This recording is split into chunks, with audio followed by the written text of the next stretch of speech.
Hey, what's up, guys? Today we're continuing the videos by Sam O Nella. We're watching a slightly older one. This came out 3 years ago, uh, and this is about the presidential assassination. Sorry, it's been a long day. Nobody talks about. Also, if you notice, my hair is super puffed out to the sides because I've been working, and it's very fucking hot in here, and I can't turn on my phone, otherwise my audio sounds like shit. Well, it sounds like shittier than usual. Um, as you can see, this video, Sam's video, is sponsored by Skillshare. Uh, so, let's get into it. This video is sponsored by Skillshare. I don't know who this is gonna be about. I can only guess Andrew Garfield based on Hey the kids, thumbnail. John Wilkes Booth, Lee Harvey Oswald, Hitler, all people who gained massive notoriety by killing one of history's famous leaders. But there are two Americans who committed an equally heinous crime as these three, yet their stories are seldom remembered, mostly because nobody really cares about the presidents they killed. Originally I was going to talk That's about brutal. both of them, but the video ended up being way too long, so today we'll just stick to this one, I guess. Charles J. Guiteau was a pretty silly guy, and to understand how a guy could be so silly, you gotta start with his youth. Guiteau was born in Freeport, Illinois in 1841. I actually do know a decent bit about Charles here. Charles J. Guiteau. I know about him mainly because I learned about him from a history teacher who brought up Andrew Garfield, and he was kind of around our area. He joined a free love commune in. Why do I keep getting fucking tongue-tied? Jesus Christ. A free love commune in Oneida, which I'll probably get into. Became a lawyer, became a politician. Well, I say he became a lawyer/politician. He was barely much of either of those. He was insane. I'm sure Sam will touch on that. That's what he's did. Motherfucker. I'm so fucking tired. I'm sure Sam will touch on that because it's the exact sort of thing he does. Just wanted to give a little bit of context, I guess. I didn't give much because I kept getting tongue-tied and confused. Let's just get back to the video. I'm sorry. Silly. You gotta start with his youth. Guiteau was born in Freeport, Illinois in 1841. His mom had postpartum psychosis and died when he was 7, alongside 3 of his 5 siblings. His dad, meanwhile, was mega religious and made a big point out of instilling those values in his son, often physically. This influence molded Charles into a boy who sought nothing short of total approval from others, and who would react very harshly to any criticism levied upon him. As a teen, he moved to Ann Arbor, Michigan for high school. He tried to get into the University of Michigan, but he goofed on the entrance exam. So he did what Hang on, what did that say? for high school. He tried to get into the University of Michigan, but he goofed. Name, Charles Guiteau. What is the capital of Michigan? M. Your mother gave you 5 10-cent pieces, 7 5-cent pieces, and 12 1-cent pieces. How much money would you have? My mom's dead. All. I mean, these answers are wrong, I guess.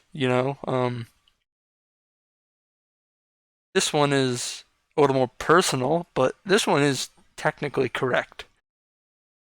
On the entrance exam. So he did what anyone in his situation would do and said, well, so much for real life. I'm gonna join a commune. Specifically, he became part of the Oneida community in New York. Yep. In some aspects, this place was a pretty run-of-the-mill religious fellowship. From each according to their ability, to each according to their need, yada yada. But there are a couple of things that made it special. First off, they followed a doctrine known as Christian perfectionism, whereby everyone would strive to live their lives completely free of sin and reach a divine level of perfection while still on earth. Now, this isn't really unique to Oneida, but whereas most people would achieve this through staunch discipline and careful self-reflection, these guys would just get together and take turns roasting the shit out of each and every member over any minute flaw they could possibly have. Real great for the psyche. They also practiced what was basically an early form of eugenics, where aspiring parents would have to submit an application and be judged by the committee on their moral and spiritual fortitude. If they were allowed to mate, children would be separated from the mom about a year after birth and raised communally in the children's wing.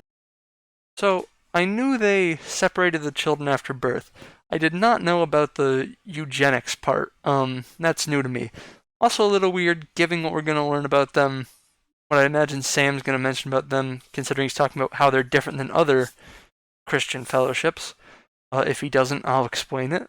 After all, wouldn't want any of those hopelessly flawed toddlers to think they're deserving of any affection whatsoever. True, they're Oneida gross. also believed in what they called free love, which Yeah. meant that anyone could bang anyone at any time, as long as they kept it hetero, and exclusive relationships of any kind were actually frowned upon, which seems like kind of a weird habit for people trying to 100% FC this whole Christianity thing, but whatever. But wait, you're saying, how can you have selective breeding at the same time as extremely unselective breeding? Yeah. Aha! See, that's where male continence comes in. Under this rule, a pair could go at it for as long as they wanted, with the caveat that the dude's not allowed to nut, pull out or otherwise. That way, it's not a sin. After all, as the Bible says, if the dick don't spit, you must acquit. I remember that one.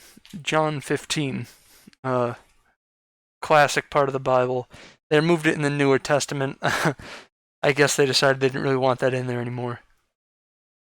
No such rule Big existed mistake. for the women. In fact, not only did the commune believe in female orgasms, they actually prioritized them, which is like unheard of in the 19th century. They'd even have the middle-aged women of the society train the teen boys in the art of holding in the old pelvic sneeze. That way, there wouldn't be any chance of conception in case the guy goofs up his first few tries. So anyway, young Guiteau joins this whole thing, and endured countless blows to his massive yet fragile ego, thinking he's at least gonna get a piece of this communal action. Except, the criticism towards him wasn't just a formality like it was for others. Everyone there genuinely fucking hated him on account of the fact that he was a raving neurotic narcissist. He never caught a single piece of this allegedly free love. I mean, to be fair, he was a dick, so it's understandable why nobody liked him. Like you said, narcissist, insane, would go off on rants. Even earlier in his life, like he was known for it during his political career, but earlier in his life, he would just kind of go off on rants about random stuff that just pissed him off.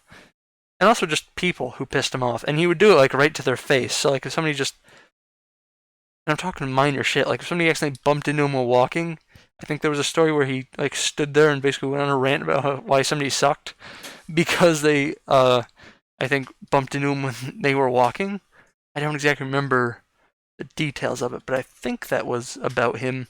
And after a while, they all started calling him Charles Get Out in the hopes that he'd leave. This is real. And after 5 long years of this abuse, Guiteau finally got the hint and moved to New Jersey. He tried starting a newspaper themed around the Oneida religion called the Daily Theocrat, except nobody cared, so that failed. He went back to Oneida and tried to sue the place in order to get back pay for all his voluntary unpaid labor while living there. But apparently I'm mad butthurt isn't a valid reason for prosecution, so that went nowhere. Finally he said, well, when your devotion to God has failed you, there's only one path in life left. Time to become a lawyer. He managed to pass an examination to gain admission to the Illinois bar, and subsequently joined a law firm in Chicago at the age of 27, where he met his soon-to-be wife, one Annie Bunn. Of course, Guiteau never really got to be a lawyer. He only argued in one actual court case. Most of his time was spent doing bill collection for random clients. This job gave him insight into how debtors think and operate, which allowed him to turn into quite the con man, dodging bills whenever and wherever he saw the opportunity. Even on the job, he'd frequently charge exorbitant contingency fees after the fact, upwards of 75%. And sometimes he'd just keep it all and completely ghost his clients. After all, what are they gonna do? Send another bill collector? Well, it turns out they did, so Guiteau and his wife fled to New York. Here he ditched law and started getting into politics. Specifically, he wrote and delivered a speech in favor of Horace Greeley, the 1872 Democratic presidential candidate. And he somehow got it in his head that if Greeley won, his campaign would be so greatly indebted to him that they'd fulfill his desires to be the Minister of Chile, as though a total rando like him could just, name a job and it would be his.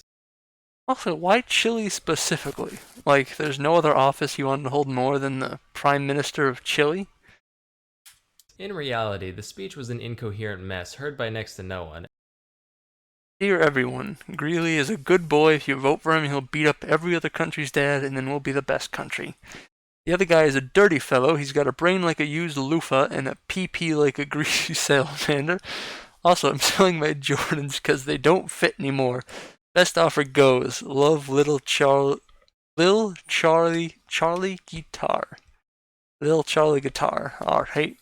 and Greeley lost by a landslide. As the years passed, Annie got real sick of living life on the run with a broke-ass bitch, and Charles was none too keen on her weighing him down either. But back in the day, you couldn't just divorce someone willy-nilly, you needed a valid reason for it. So Charles concocted the brilliant scheme of banging a prostitute and then having her testify in court. The plan worked, with the pair successfully divorcing in 1874, and the only downside was syphilis. Whoops. Guiteau started dabbling in theology again around this time. He published a book called The Truth, which was almost entirely plagiarized directly from John Noyes, the founder of the Oneida community. But despite being a man of God, Guiteau was still very much a two-time varmint, and moved frequently in the dead of night to keep collectors off his tail. His brother caught wind of this and wrote him a letter basically saying, hey, maybe you should pay your bills now and then so you can be, you know, a functioning member of society. To which Charles replied, and I quote, "Find $7 enclosed. Stick it up your bunghole and wipe your nose on it, and that will remind you of the estimation in which you are held by Charles J. Guiteau." God damn. Jesus. And to his own brother, the madman. That's Soon brutal. After he got arrested, bailed out by his sister, lived with her for a few months, attacked her with an axe,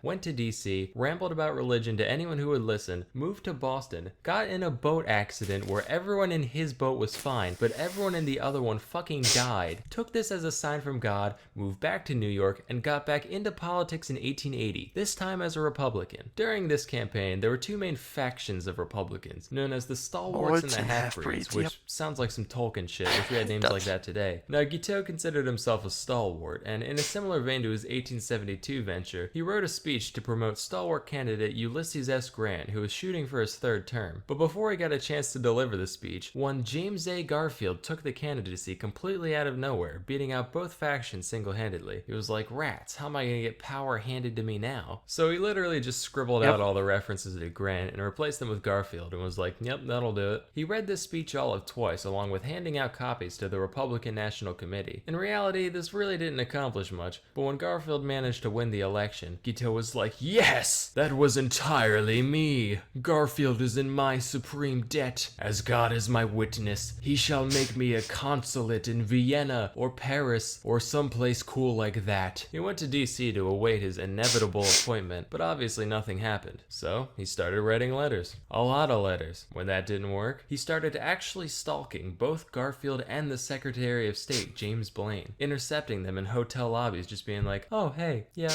it's me, the sole person responsible for your success. Say, how about a consulship? Alright, you'll get back to me, I get it. Whoa, haha. What a coincidence. Me again. How's that consulship coming? Yeah, At first they would just ignore him. But eventually Blaine snapped, screaming, never speak to me again on the Paris consulship as long as you live. Damn you, Garfield! Fucker. This game, you're not ready for it. It's shit. I sense a disturbance in the force. Maybe daylight savings just made Monday an hour longer. Wow, Garfield, that was quite the What the fuck is that? It's amazing how you manage to keep things fresh year after year. Burn in hell, beige Happened dog. to you, Odie? At this point, Guiteau completely renounced any faith in the current administration, and after a lifetime of clout chasing met only with disappointment, he decided his only option was straight up going postal. He convinced himself that it was now God's will to remove Garfield from this mortal plane, in order to put his stalwart vice president Chester Alan Arthur into power. Which also, Blaine was the one who yelled at him. Why'd he get all pissed off at Garfield? Surely he'd want Blaine dead. When he went to buy a revolver, he was given the choice between a wood grip and an ivory grip. He went with the ivory one for no other reason than he thought it would look cooler in a museum, and on July 2nd, 1881, he ambushed Garfield at the Baltimore and Potomac Railroad Station, shooting him twice in the back and mortally wounding him, all because he wouldn't give him a job. Garfield managed to hang on for 11 weeks before finally dying, which sounds like hell. Today's modern physicians actually believe that Garfield could have easily survived the incident if it weren't for doctors digging through him with unsanitized tools. In modern medicine, thanks for not being worse than literally no medicine. It means a lot. But that didn't stop Guiteau from being formally charged with murder. And that's exactly what he wanted. Matter of fact, Guiteau was over the moon, taking his new nationwide infamy as the fame he always deserved. His trial was just bananas, with Guiteau hurling obscenities at just about everyone there, including his own defense team, and formatting his testimony as an epic poem which he recited in full. He even dictated an autobiography to the New York Herald, which, get get this, he ended with a personal ad for a nice Christian lady under 30 years of age. What a baller. When the guilty verdict was read, he called everybody there low consummate jackasses, and on June 30th, 1882, Guiteau smiled and waved to his adoring fans as he was walked to the gallows, where he recited a repetitive, deranged poem he wrote that morning, which was performed in a high-pitched falsetto voice, since it was written in the point of view of a child. He asked for a full orchestra to play during the reading, which I don't have to tell you that went nowhere, and promptly thereafter, he was hung. When the gallows dropped, people were probably like, ugh, Jesus, it's finally over. I just came here for a nice little execution. They subject me to all that? I want my money back, frankly. So it just goes to show, you can't always get what you want. Unless that thing is getting everyone to hate you, that's extraordinarily easy. But for everything else, you're gonna need a combination of hard work and know-how. While the former must ultimately come from within, there's plenty of resources out there for the latter. The best of which is alright, yeah. So Sam covered it pretty well. The speech he gave was pretty long, I think, given it's supposed to be his execution.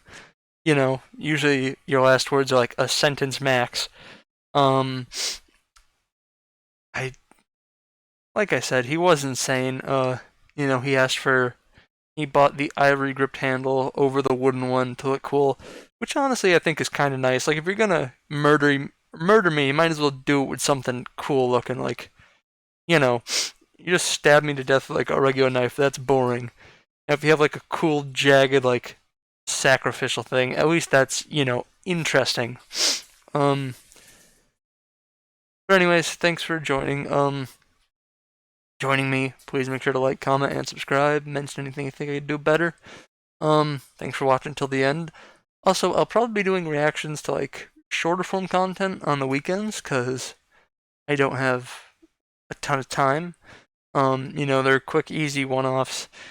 I'll probably be doing longer form stuff. Like, I plan to play the Killer Frequency. Well, I did play the Killer Frequency twice. The first time, for some reason, my headphones came unplugged somehow. I guess I pulled them or something. I don't know. Didn't record that. Luckily, I caught it soon enough. You know, about 30 minutes. About 10 to 20 minutes in. Not, you know, super far. The second time I tried to record it, it stopped. I meant to record that Wednesday. It's now Friday. No, Saturday. Sorry. Jesus Christ, I'm losing all sorts of time. I had to re-record it Wednesday and then Thursday. I'm gonna try it again. Hopefully this time it'll work. I discovered it Monday and I was like, oh yeah, I'll play this, you know. Get it out there. It's a new game. Probably not a ton of hype about it, but you know, be cool to be one of the first people on it. And I'm like, maybe I should take the day off work today, Monday, because I could choose what day I had off. Usually it's Wednesday. I was like, maybe I should take it off Monday, record it early, get it started, you know, out there. Be one of the first. And I was like, nah, Wednesday can wait. You know, it's not gonna be crazy long. Let some hype build up about it. Probably be a bit before any like major YouTubers play it. Go to work. About halfway through the day, there's nothing to do. I go in the glass room. I start running some glass. I get a notification. I look at it. Jacksepticeye, the Killer Frequency, full of game. And I'm like, oh, shit. I guess I should have, you know, taken the day off to do it. Sorry I'm rambling. I just got off work and I'm fucking tired. Thanks for joining me. I hope you enjoyed the video. Sorry I'm so tongue-tied, nervous, and